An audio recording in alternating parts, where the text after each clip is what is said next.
इज़्ज़त की हिफाजत करने वाले अइम्मा मसाजिद, दरसगाहों के तक़द्दुस की हिफाजत करने वाले मुदर्रिसीन, कौम व मिल्लत की इस्लाह करने वाले मुक़र्रिरीन मुस्लिहीन, अपनी प्यारी आवाज़ के ज़रिए नाते रसूल पाक सल्लल्लाहु ताला अलैहि वसल्लम आवाम तक पहुँचाने वाले शोराए किराम, जुमला सामीन, ख़वातीन इस्लाम, अस्सलामु अलैकुम व रहमतुल्लाहि ताला व बरकातुहू।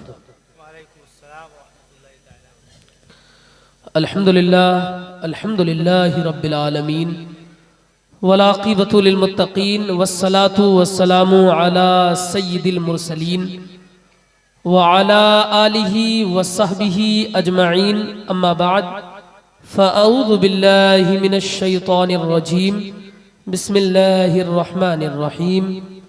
या अय्युहल इंसान मा गर्रका बिरब्बिकल करीम, आमन्तु बिल्लाहि सदक़ल्लाहुल अज़ीम। बावक़ार सामीन, मुझसे पेशतर आपने कई शायर, कई खतीब को समाअत किया और इस वक्त आप मिंबर रसूल पर अपने इलाके के चीदा चीदा जय्यद उलमा, खुतबा, शोरा, हुफ़ाज़, कुर्रा को मुलाहिज़ा फरमा रहे हैं।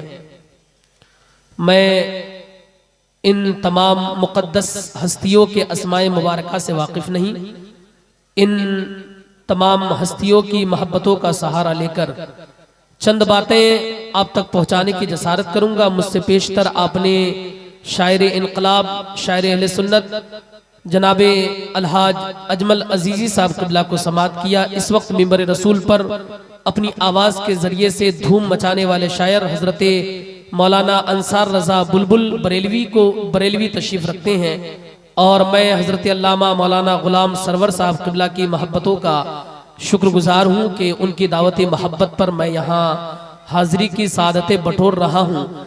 चंद मिनट मुझे समाअत कर लें। आइए जी लगा के एक बार दुरूद पाक पढ़ते हैं। पढ़िए दुरूद पाक। अल्लाहुम्मा सल्ली अला सय्यिदिना शफीना मौलाना मुहम्मदिन बारिक वसल्लम सल्लल्लाहु अलैहि सलातो व सलामुन अलैका या रसूलल्लाह सल्लल्लाहु ताला अलैहि वसल्लम। यकीन जाने हमारे सीवांचल की हालत इसलिए ज़्यादा ख़राब है कि हम जलसे सुनना नहीं जानते हैं। जलसे करना तो हमें आता है लेकिन जलसे सुनना नहीं आता। आप देखें, अभी बहुत ज़्यादा वक्त नहीं हुआ है, अभी तो रात परवान चढ़ रही है, अभी काफ़ी वक्त है रात ख़त्म होने में। हालांकि यहाँ आने के बाद आपको कोई कुदाल चलाने के लिए नहीं बोलता, हल चलाने के लिए नहीं बोलता।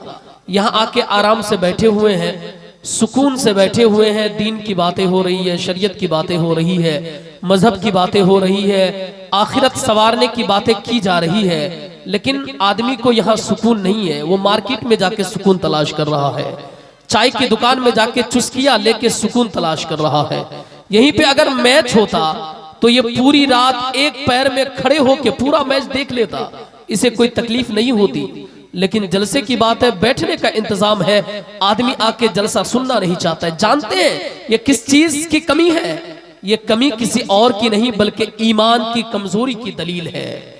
आदमी अगर बिरयानी खाए तो आप कहेंगे कि बंदे का पेट कितना अच्छा है, डेली बिरयानी खाता है, पेट खराब नहीं होता। रोटी पे रोटी खाए, आप उसे कहते हैं कि आपका पेट बहुत अच्छा है। आप खाना खाते भी हैं और उसे हजम भी कर देते हैं, आपका पेट कितना मजबूत है। आए दिन आप खाते हैं मसाले वाला सामान, फिर भी आपका पेट खराब नहीं होता। इसका मतलब यह है कि आपका हाजमा कितना अच्छा है। क्यों? क्योंकि उसका हाजमा अच्छा है इसीलिए वो खाता है। लेकिन एक आदमी उसी के बगल में है जो एक रोटी खाता है और उठ के पाखाना करने के लिए चला जाता है, उसे उल्टी आती है, उसका पेट खराब होने लगता है। आप कहते हैं कि आपका पेट ठीक नहीं है, हाजमा खराब है। जिसे खाना अच्छा लगे उसकी तबीयत अच्छी होती है, खाना बुरा लगे तबीयत खराब होती है। इसी तरीके से जो मुस्तफा की बातों को छोड़ के दुकानों का चक्कर लगाता है, उसका जिस्म कितना भी मजबूत हो, ईमान कमजोर होता है। जिसका ईमान मजबूत होता है, आदमी कितना भी कमजोर हो, जलसे में मुस्तफा की बातें सुनता है। फिर जब यहाँ से उठता है, फरिश्तों को गवाह बना के रब की बारगाह में शुक्राने के तौर पे बैठ के नेकी इकट्ठा करके लेके जाता है। रब फरमाता है फरिश्तों, ये बंदा जलसा सुन के आया है, दर्ज कर दो, इसके लिए जन्नत का परवाना। सुभान अल्लाह, वाह वाह। नारे तकबीर, नारे रिसालत, नारे गौसियत।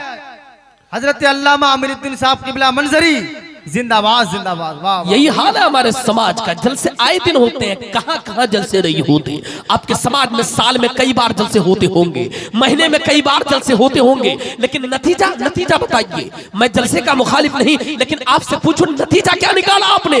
तो सिफर। बस मदरसे के लिए थोड़ा सा चंदा, मदरसे वालों की मजबूरी है, अगर जलसा करके चंदा ना करे तो किस किस के दर पे जाएंगे, हाथ फैलाएंगे। आपके पास जाएंगे, 5 रुपए देते हो, वहां पे डांस पार्टी के लिए चंदा करने वाला आए तो 100 का नोट जेब से निकलता है, लेकिन मदरसे के लिए चंदा करने वाला आए तो 10 का नोट नहीं निकलता। इसलिए मदरसे वालों की मजबूरी है, इन्हें जलसा करना है। और अल्लामा अरशदुल कादरी ने कहा था, वो जलसा बांझ है जिसकी कोख से कोई तहरीक जन्म ना ले, कोई मदरसा ना चले।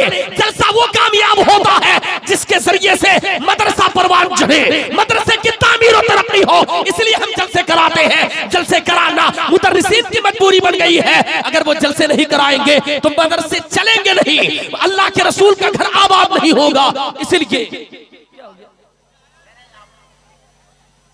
बैठाइए, इन लोगों को बैठाइए। इसलिए जलसा करना जरूरी होता है। इसलिए जलसा बहुत जरूरी हो गया है, ताकि जलसे के जरिए से मदारिस को फायदा पहुंचे, जलसे के जरिए से हमारी कौम को फायदा पहुंचे।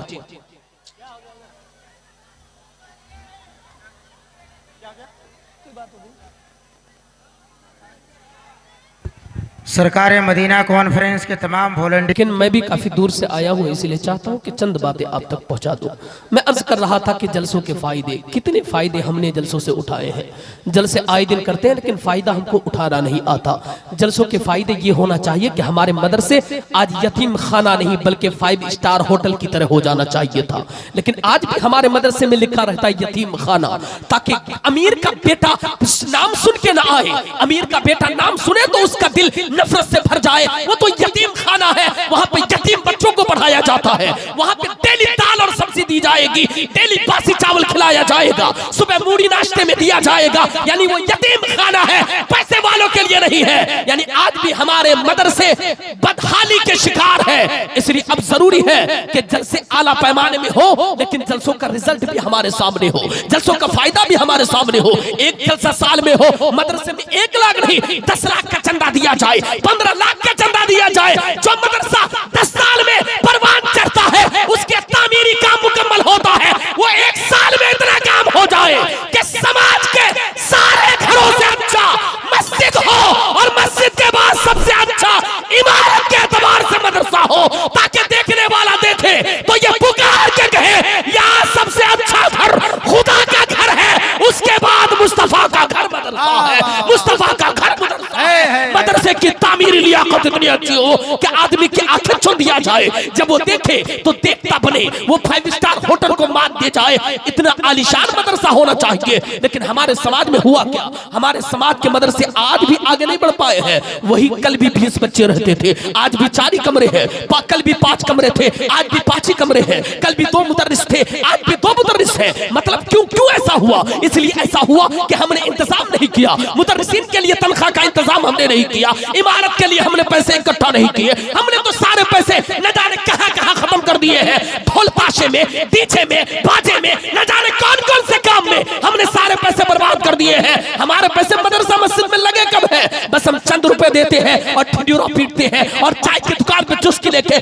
मदरसे के मुदर्रिसीन की बुराई, इमाम की बुराई, कमेटी वालों की बुराई, सदर सेक्रेटरी की बुराई, यानी हर चीज में नुक्स और बुराई निकालते रहते हैं। हमने कब मदरसे की तरक्की के लिए दिया है? इसलिए अगर चाहते हो कि इस्लाम का बोलबाला हो, शरीयत का नाम आगे जाए, शरीयत का काम हो, इस्लाम का झंडा ऊंचा हो, तो जरूरी है हर मुआशरे का मदरसा मजबूत होना चाहिए। वरना याद रखना वो दिन दूर नहीं कि कल तेरा जनाजा पढ़ाने वाला कोई नहीं निकलेगा, गांव में कोई नमाज पढ़ाने वाला पैदा नहीं होगा, गांव में कोई इमामत करने वाला पैदा नहीं होगा, समाज में कोई फातिहा पढ़ने वाला पैदा नहीं होगा। क्योंकि अगर मदरसे को तुमने इग्नोर किया, मदरसे की तालीम और उसका तालीमी नस्म तुमने जहन में नहीं रखा, मदरसे को आगे नहीं बढ़ाया, तो कल वो हालत कौम की हो जाएगी, उलमा नहीं मिलेंगे, उलमा की इज्जत नहीं हुई, मदारिस का एहतराम नहीं हुआ, मुदर्रिसीन का इंतखाब ठीक से नहीं हुआ, अच्छे बच्चे आपको मिलने वाले नहीं हैं। इसलिए मदरसा इतना आलीशान होना चाहिए, देखने में, खाने में, पीने में, पढ़ाई के मामले में, हर एतबार से, ताकि अमीर का बच्चा भी वो रश्क अमीर का बच्चा भी देख के अश करे और ये कहे कि ये मदरसा बज़ाहिर मदरसा है, लेकिन यहाँ की तरह सुकून ना तो किसी स्कूल में है ना किसी हॉस्टल में है। दुनियावी एतबार से भी फायदा है, रूहानी एतबार से मुस्तफा का दर्स दिया जाता है, कुरान का सबक पढ़ाया जाता है, हर एतबार से समाज आगे बढ़ता हुआ नजर आए, हर एतबार से मुआशरा जिंदाबाद। जरूरी ये है कि हम मदरसों की तरफ ध्यान दें, तालीम की तरफ ध्यान दें, तरबियत की तरफ ध्यान दें, मदरसे को बेहतर बनाए। कब तक आप मदरसे को यूं ही रखे रहेंगे, कब तक आप मस्जिद को बदहाल करके रहेंगे। जरूरी है कि मदरसों की तरफ ध्यान दिया जाए, अच्छे अच्छे मुदर्रिसीन का इंतजाम हो, अच्छी पढ़ाई का माहौल हो, अच्छा नज़्म नस्ख हो, अच्छे मुदर्रिसीन हो, असातिज़ा हो, खाने पीने का ठीक ठाक इंतजाम हो, ताकि बच्चे ठीक से रह के तालीम हासिल कर सके। मदरसे के नाम से जलसा मंसूब है, इसलिए चंद बातें मैं कह ही देता हूं। इसलिए जरूरी है कि आप एहतराम करें, मदरसे के बच्चों की भी इज्जत करें। लेकिन हमारा समाज और हमारी सोसाइटी का हाल ये हो गया है कि 40वें में मदरसे के बच्चों को दावत होगी, लेकिन शादी में दावत बिल्कुल नहीं होगी। 40वें में दावत हो सकती है, तीजे में 40 होगी, दावत होगी, बरसी में दावत होगी, लेकिन हम शादी में दावत नहीं करेंगे, किसी और फंक्शन के मौके पे दावत नहीं करेंगे। यानी बस 40 खाने के लिए मदरसे के बच्चे रह गए थे, ये तीजा खाने के लिए रह गए थे, बरसी खाने के लिए रह गए थे। नहीं नहीं नहीं, ये आप अगर फर्क करेंगे, भेदभाव करेंगे, तो ये कैसे होगा, ये कैसे चलेगा। इसलिए जरूरी है कि आप इन चीजों पे ध्यान दें, समाज के लोग आगे आए, मदरसे को आगे बढ़ाए, तरक्की दिलाए, मदरसे को कामयाब करे, तालीमी नज़्म नस्क बेहतर से बेहतर बनाए, ताकि ये बच्चा यहाँ से बढ़ के आपके समाज का नाम रोशन करे। हाफिज कुरान आपके मदरसे से कोई बनेगा, किसका नाम होगा? आपके गांव का नाम होगा, आपके मदरसे का नाम होगा, असातिज़ा का नाम होगा, उनके बाप का नाम होगा, उनकी औलाद का नाम होगा, उनके भाई का नाम होगा, क्योंकि आपने मेहनत की, मदरसा ने मेहनत की, असातिज़ा ने मेहनत की, तब जाके आपका नाम होगा। इसलिए जरूरी ये है कि आप इन चीजों पे ध्यान रखें, वरना याद रखना मदरसे से जिस दिन दूर हो गए ना, आपका हाल पेरिस की तरह हो जाएगा। जानते हैं पेरिस में 700 साल तक तकरीबन मुसलमानों की हुकूमत रही, मुसलमानों का बोलबाला रहा, इस्लाम का झंडा वहां पे लहराता रहा, लेकिन 700 साल के बाद मुसलमानों की हुकूमत चली गई। क्यों चली गई जानते हैं? क्योंकि वहां के मुसलमान मस्जिद से दूर हो गए, मदरसों से दूर हो गए, वहां के मुसलमान इस्लाम से दूर हो गए, तालीम से दूर हो गए, तरबियत से दूर हो गए, मजहब को फॉलो करना छोड़ दिया। वहां के मुसलमानों ने अपने आप को अलग में रखना मुनासिब समझा, अलग गोशानशीनी इख्तियार कर ली वहां के मुसलमानों ने।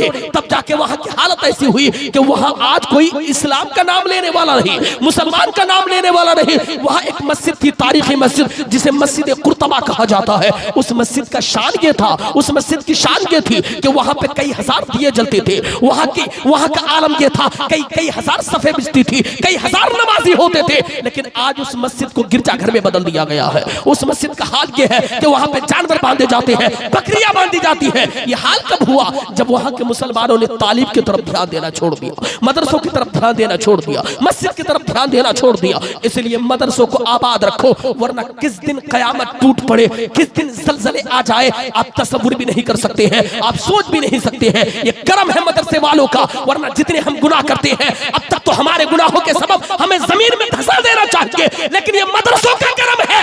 आप रात में सोते हो 12 बजे तक, यहाँ 12 साल का बच्चा कुरान की तिलावत करता है, अल्लाह का नाम लेता है, तुम गुनाह करते हो, ये अल्लाह अल्लाह करते हैं, रब की रहमतें शामिल होती है, अज़ाब दुनिया के किसी कोने में नाजिल होता है। गुनाह तुम करते हो, फिर भी रब तबारक व तआला की रहमतें तुम्हें गुनाहों से बचा लेती है, तुम्हें अज़ाब से बचा लेती है। ये क्यों होता है? क्योंकि मदरसे से जब बच्चे कुरान की तालीम देते हैं, कुरान पढ़ते हैं, तब जाके ये आपको फायदा होता है। इसलिए साहिब मदरसे की तरफ ध्यान दो, मस्जिद की तरफ ध्यान दो, मदरसे को आगे बढ़ाओ, अपने बच्चों को दीनी तालीम दो, अपने बच्चों को तरबियत दो। आप अगर मैं समाज में पूछूं कि समाज में सबसे अच्छा आदमी कौन है, आप कहोगे मौलाना जो ओहदेदार है वो सबसे अच्छा आदमी है, जो पैसे वाला है वो सबसे अच्छा आदमी है, जो रुपए वाला है वो सबसे अच्छा आदमी है, जो बिल्डिंग वाला है वो सबसे अच्छा आदमी है, जो इमारत वाला है वो सबसे अच्छा आदमी है, जो पैसे वाला है वो सबसे अच्छा आदमी है, जो जिसके पास जमीनें हैं वो सबसे अच्छा आदमी है। आप कहोगे मौलाना वाला, जिनके पास सारी चीजें हैं, वो सबसे अच्छा आदमी है। लेकिन आइए दुनिया के सबसे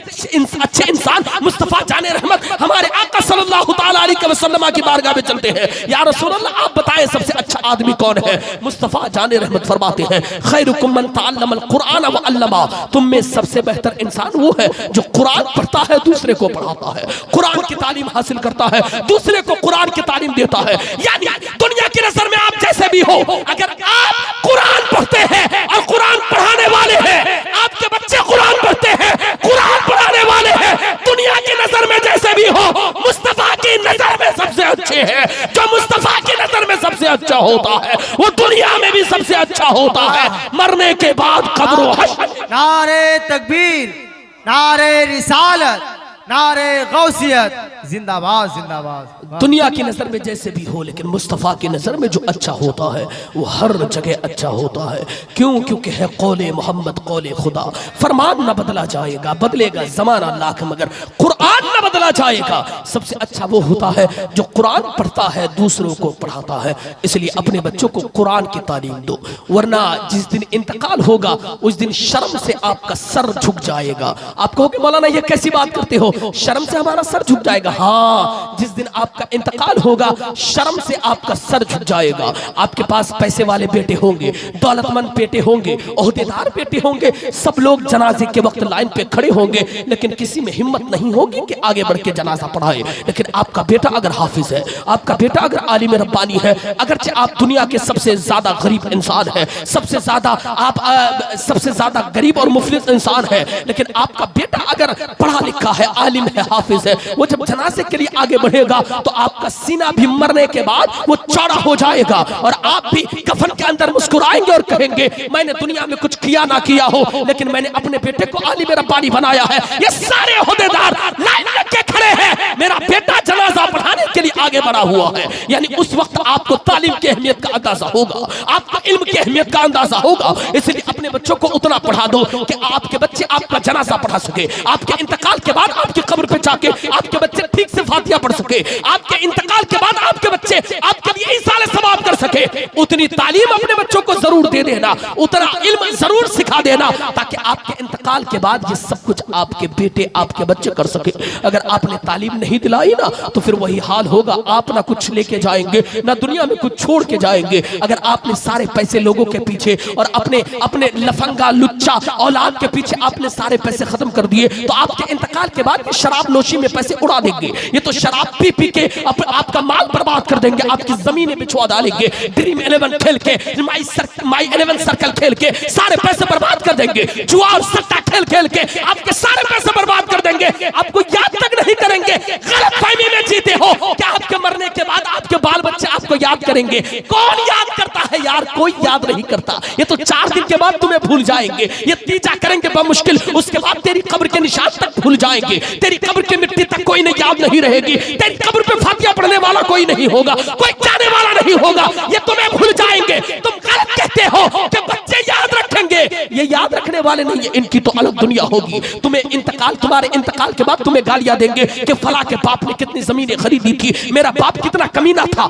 मेरे लिए 2 बीघा जमीन भी नहीं खरीद पाया, एक भीटाबारी की जमीन नहीं खरीद पाया, घर उठाने के लिए लबेरों ने एक जमीन नहीं खरीद पाया। जबकि आपने अपनी औलाद को कितनी मशक्कत से परवरिश की थी, आपने अपने औलाद को कितनी मशक्कत से पढ़ाया लिखाया था, तालीम दी थी, उनको खिलाया पिलाया था, कितनी मेहनत की थी, तब जाके आपके बेटे बड़े हुए हैं, आपकी औलादें बड़ी हुई है, कितनी मेहनत आपने की थी। लेकिन ये आपको गालियां देते हुए नजर आएंगे, आपकी कब्र पे फातिहा तक पढ़ने के लिए नहीं जाएंगे। जब किसी को मिट्टी देने कब्रिस्तान जाएंगे तो आपकी कब्र के सामने किसी को दफनाएंगे, लेकिन आपकी कब्र पे फातिहा पढ़ने के लिए इसके पास टाइम नहीं होगा। 5 मिनट खड़े होकर ये फातिहा नहीं पढ़ सकते, 5 मिनट खड़े होकर तेरी कब्र पे ये तेरी कब्र की ज़ियारत नहीं कर सकते, तेरी कब्र के पास खड़े होकर कुरान नहीं पढ़ सकते, ईसाले सवाब नहीं कर सकते। इनके पास टाइम होगा लेकिन तेरे लिए नहीं होगा, दुनिया के लिए टाइम होगा, गर्लफ्रेंड के लिए टाइम होगा, बॉयफ्रेंड के लिए टाइम होगा, और लोगों के लिए टाइम होगा, समाज के लिए टाइम होगा, औलाद के लिए टाइम होगा, लेकिन तेरे लिए तेरे बच्चों के पास टाइम नहीं होगा। मोबाइल में सारा वक्त बिताएंगे, कब्रिस्तान में जाने के बाद भी मोबाइल में गेम खेलेंगे, पबजी गेम खेलेंगे, न जाने कौन कौन सा गेम खेलेंगे, लेकिन तेरे लिए 10 मिनट का टाइम तेरे बच्चों के पास नहीं होगा। फिर तू अपना टाइम के पीछे बर्बाद क्यों करता है? कर, तेरी जिम्मेदारी है, तूने पैदा किया है, खिलाएगा तू, पिलाएगा तू, परवरिश तू करेगा, ये सारी चीजें अपनी जगह है, लेकिन अपने लिए भी तैयार तैयारी कर, मरने के बाद ये काम आने वाला नहीं, तो मरने के बाद की जिंदगी इसके चक्कर में बर्बाद करके फायदा क्या है? इसके लिए भी कर, काम भी कर, लेकिन खुदा को भूल कर रही, खुदा की इबादत करके, खुदा की रियासत करके, मुस्तफा से मोहब्बत करके, रब को सजदा करके ऐसी जिंदगी गुजार। गरीब रहोगे, मर जाओगे, दुनिया कहेगी गरीब मर गया। कब्र में जाओगे, अगर मुस्तफा को राजी करके गए तो मुस्तफा कहेंगे लोगों मेरा दीवाना आ गया है, मेरा चाहने वाला आ गया है। कब्र में भी मुस्कुराओगे, मैदान हश्र में भी। वाह वाह वाह, जिंदाबाद जिंदाबाद, नारे तकबीर, नारे रिसालत, मसलक आला हजरत, जिंदाबाद जिंदाबाद। इसलिए दुनिया के चक्कर में अपनी आखिरत को बर्बाद मत करना। कहते हो ना मेरे मरने के बाद मेरे बाल बच्चों का क्या होगा? इनका कुछ नहीं होता है साहब, ये तो तुम्हें मिट्टी दे के आने के बाद जमीन की फाइल लेके बैठ जाएंगे कि कहां से मेरा कितना हिस्सा आ रहा है। तुझे मिट्टी दे के आने के बाद ये रोना धोना शुरू करेंगे। कोई अगर चाहने वाला हाथ पकड़ ले और कहे बेटा कब तक रोएगा, चल थोड़ा सा खाना खा ले, तो ये उठ के खाना खाने चले जाएंगे। तेरे लिए 2 घंटा भूखा तक नहीं रहेंगे, तेरे लिए 2 घंटे तक प्यासे नहीं रहेंगे, ये तो खाना खाने के लिए बैठ जाएंगे, तेरे लिए इंतजार नहीं करेंगे। कहते हैं ना मेरे मरने के बाद क्या होगा? तेरे मरने के बाद तेरे बच्चों का कुछ नहीं होगा, ये तो जमीन की फाइल लेके बैठ जाएंगे, कहां से कितना हिस्सा आ रहा है, कौन सी जमीन मेरे नाम आ रही है, कौन सा मकान मेरे नाम आ रहा है, कौन सी दुकान मेरे नाम आ रही है, कौन सा मुर्गा मुर्गी मेरे हिस्से में आ रहा है। ये तो सब कुछ बंटवारा कर लेंगे, बस तुम्हारा नाम बाकी रह जाएगा। तेरे घर का बंटवारा, जमीन का बंटवारा, जायदाद का बंटवारा, माल का बंटवारा, जानवरों का बंटवारा, सब चीजों का बंटवारा होगा।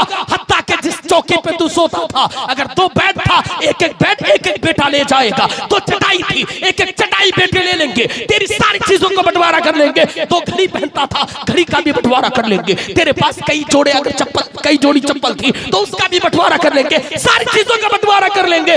तेरे बच्चे तेरे लिए कुछ छोड़ने वाले नहीं है, ये सब कुछ बंटवारा कर लेंगे। कहते हो ना मेरे मरने के बाद इनका क्या होगा? इनका कुछ नहीं होगा। कभी तसव्वुर किया आपका क्या होगा? शहर खामोशा में लोग छोड़ के चले आएंगे, कब्रिस्तान का सन्नाटा होगा, कोई किसी को पूछने वाला नहीं होगा, कोई किसी की बात सुनने वाला नहीं होगा, कोई किसी से गुफ्तगू करने वाला नहीं होगा, कोई किसी से हम कलाम होने वाला नहीं होगा, कोई किसी के आवाज को सुनने वाला नहीं होगा। सुनने वाले सुन भी लेंगे, जवाब देने वाले नहीं होंगे। जवाब देने पे जो कुदरत रखते हैं उनको वो आपकी आवाज सुनाई नहीं देगी। सब लोग दफना के चंद मिनट में भाग आएंगे। किसी के पास 10 मिनट का वक्त नहीं होगा कि तेरी कब्र पे खड़े होकर फातिहा पढ़े। अगर इमाम साहब ने 10 मिनट लेट कर दी दुआ मांगने में तो सब लोग अपना अपना रास्ता लेंगे। हमें घर जाना है, दुकान खोलनी है, मकान खोलना है, कारोबार में लगना है, खेत में जाना है, कुदाल चलाना है, हल चलाना है, परिवार को संभालना है, सब्जियां खरीदनी है, सब्जियां बेचनी है, दुकान खोलनी है। आपके लिए 10 मिनट का किसी के पास वक्त नहीं होगा। कभी तसव्वुर किया क्या करोगे? कोई जब पुरसाने हाल नहीं होगा।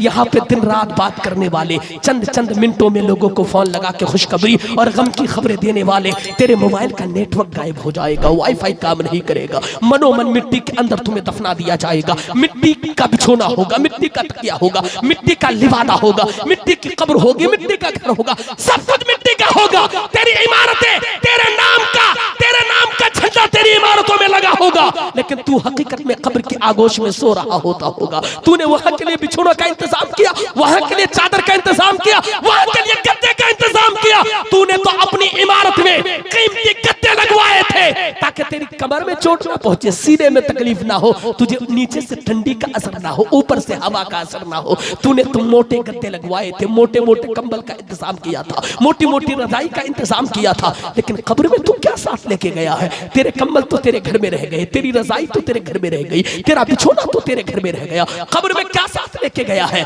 बस मिट्टी के अंदर तुम्हें दफना के लोग चले आएंगे। कभी सोचा वहां की जिंदगी क्या होगी? कितना खौफनाक माहौल होगा, कितना खौफनाक समा होगा।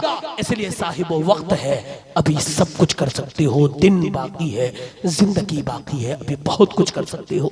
अभी रातों को उठ उठ के मस्जिद में जाके इबादतें कर सकते हो, रियासतें कर सकते हो, रब को सजदा कर सकते हो, रब को सजदा कर सकते हो, रब की बारगाह में झुक सकते हो, कुरान की तिलावत कर सकते हो। बदन में ताकत है, बदन में कुव्वत है, जिस्म में ताकत है, हाथ काम कर रहे हैं, पैर काम कर रहे हैं, दिमाग काम कर रहा है। सुबह उठ के कुदाल लेके खेत में चले जाते हो, 1-1 घंटे तक कुदाल चलाते हो, उसके बाद आके सो जाते हो, रब का शुक्र तक अदा नहीं करते। शर्म नहीं आती? रब ने ताकत दी है, बस खुदा चला के बस हो गया। इबादत कौन करेगा, रियासत कौन करेगा, मस्जिद को आबाद कौन करेगा? इसलिए साहिबो, अभी बदन में ताकत है, अभी रब की बारगाह में आ जाओ। मुस्तफा फरमाते हैं जब कोई जवान बंदा अल्लाह की बारगाह में सर्वसुजूद होता है, रब तबारक व तआला अपनी शान के मुताबिक मुस्कुराता है। फरिश्ते अर्ज करते हैं मौला तू मुस्कुरा क्यों रहा है? रब फरमाता है मेरे जवान बंदे ने मुझे सजदा किया है, मुझे रब कहा है, मुझे मालिक कह रहा है, मुझे सत्तार कह रहा है, मुझे गफ्फार कह रहा है। फरिश्तों गवाह हो जाओ, मैंने उसके गुनाहों को माफ किया,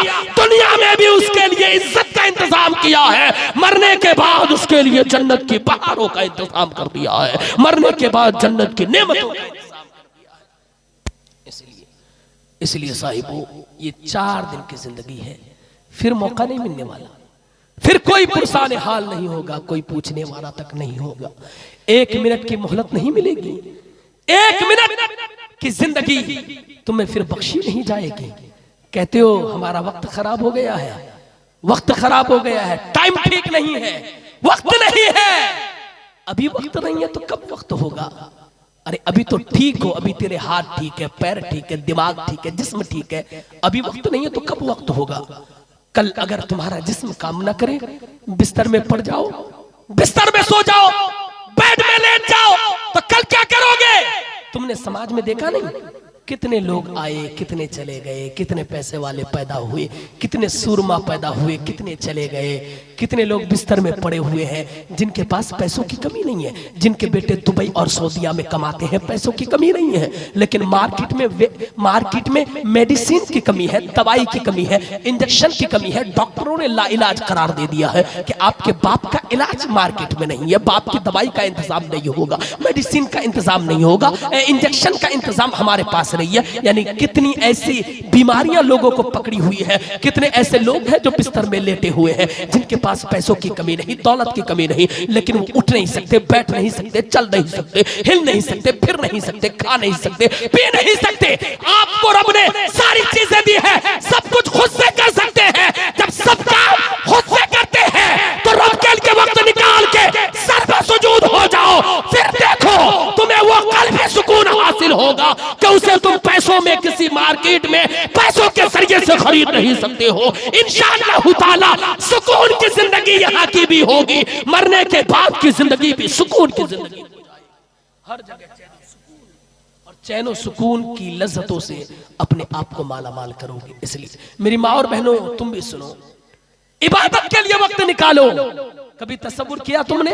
तुम तो बहुत ज्यादा काम करती हो, मर्द तो बाहर के काम करते हैं, तुमको तो घर का सारा काम करना पड़ता है। दिन भर में 50 जोड़े कपड़े तुम धो लेती हो और धोती भी हो, कई लोगों के खाने पका लेती हो, कई बार झाड़ू पोछा कर लेती हो, कई बार न जाने कौन कौन सा काम कर लेती हो। कभी तसव्वुर किया तुमने?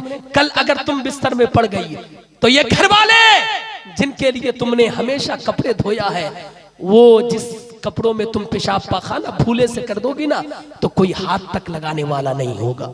उन बिस्तर पे कोई हाथ तक लगाने वाला नहीं होगा, तुम्हें कोई एक लुकमा खिलाने वाला नहीं होगा, तेरे सामने बैठ के तुमसे गुफ्तगू करने वाला नहीं होगा, तुमसे बातें करने वाला नहीं होगा, तुमसे हम कलाम होने वाला नहीं होगा, तुम्हारे सिरहाने बैठ के तुमसे कोई गुफ्तगू तक नहीं करेगा। तुम्हारे जिस्म को देखकर लोग भाग जाएंगे, तुम्हारे जिस्म को देखकर लोग नाक में कपड़ा डालेंगे। वो दिन भी तुम्हारी जिंदगी में आ सकता है। इसलिए पूरी ताकत का इस्तेमाल सिर्फ दुनिया के चक्कर में मत करना, अपनी ताकत का इस्तेमाल खुदा की रज़ा के लिए करो। कपड़े धोना मना नहीं है, अपने घर के कपड़े हैं, आप ही को धोना है, लेकिन इबादत के साथ, रियासत के साथ, सजदों के साथ। सुबह उठो तो फजर की नमाज पढ़ो, फिर काम काज में लग जाओ। जोहर का वक्त हो जाए, काम काज करो, लेकिन नमाज के लिए वक्त निकालो। ईशा में सो तो नमाज पढ़ के सो, सुबह फजर में उठो तो नमाज पढ़ के उठो, नमाज पढ़ने के लिए उठो। इस तरीके की जिंदगी गुजारो मेरी माँ और बहनों, फिर देखो तुम्हारी जिंदगी में भी बरकतें होगी, घर में भी बरकत का नुज़ूल होगा इंशाअल्लाह ताला। हर एतबार से तुम्हें कामयाबी नसीब होगी, हर एतबार से तुम्हें कामयाबी नसीब हो जाएगी। इसलिए मेरी माँ और बहनों, अपनी जिंदगी